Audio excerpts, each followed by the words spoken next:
η ταυτότητα. Έπειτα είναι το χάραγμα.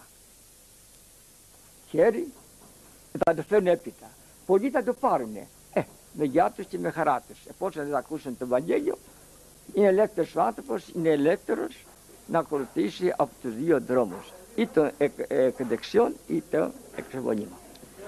Η ταυτότητα είναι του Αντιχρίστου. Η Αποκάλυψη το λέει καθαρά.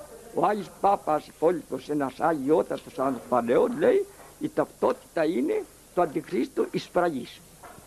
Λοιπόν, σας κούρασα και εγώ, αλλά οφείλω και εγώ μιλάω γιατί οφείλω και έχουμε το ράσο.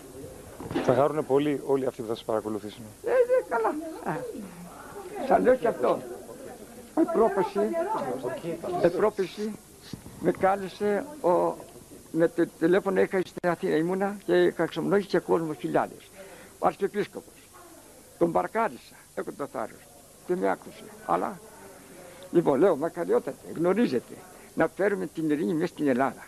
Το παλαιό ορθολόγιο να έρθει όπως ήταν το Αγίο Πατέρων. Και μου λέει, γέροντα Αντριανέ, μπροστά στις μάρτυρες. Εμείς θέλουμε. Μου τα μπέρδεψε, αλλάξαμε τα θέματα. Πρέπει να πάει Άγιος άνθρωπος για να τακτοποιήσει. Υπομονή θα φέρει ο Θεός. Θα φέρει ο Θεός. Και Πάπας, να θυμηθείτε να γράψετε αυτό, Πάπας θα πάει νέος Αρχιεπίσκοπος Ορθόδοξος. Είναι δηλαδή στα σύντομα. Γιατί είναι ανάστατος και μες στην Ιταλία. Συνδέομεθα και με Ιταλούς πολλούς και γράφουν και αυτά. Είναι την έκαμε την εκκλησία ερήπια. Ο Πάπας. Ο Πάπας είναι αντίχριστος. Ο Άγιος Κοσμάς ο Ιταλός λέει καταρρίστε τον Πάπα. Αυτός ήταν αιτία. Και στη Μακεδονία έβαλε την ουρά του. Ο Πάπας, όπως το 42-43 πεσκότωσαν 800.000 Σέρβους και το αίμα βοά. Γι' αυτό γίνεται τώρα το αίμα Αρτινάη, το νέο. Ναι, όλα αυτά θα γίνουν και γίνονται. Όταν ακούτε παπικούς, να ευχόμεθα βέβαια, είναι άνθρωποι αυτοί, να επιστρέψουν στη μητέρα, στην Ορθοδοξία. Δεν θέλουνε, έχουν εωσφορική ίσης, λέγεται αυτό. Η αιρετική δηλαδή.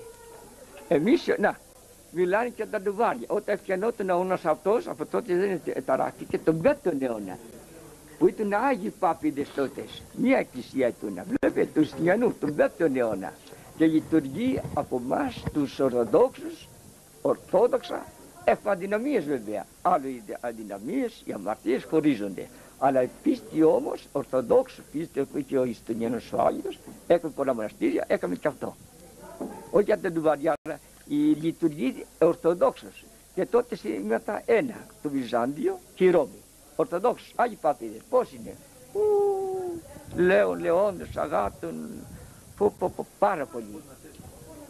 Αλλά αυτοί οι νέοι από το σχίσμα και εντεύθεν, το 1150, που χωρίστηκε η Εκκλησία, αυτοί έφυγαν από την Ορθοδοξία.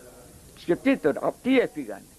Ο Άγιος Φώτιος εφώναζε, ο Άγιος Γρηγόρης Παναμάς, ο Άγιος Μάρκος Εφέσου, ο Άγιος Κοσμάς Ετελός, όλοι οι Άγιοι και οι νέοι Άγιοι, Άγιος Νεκτάριος, κατά του Πάπα.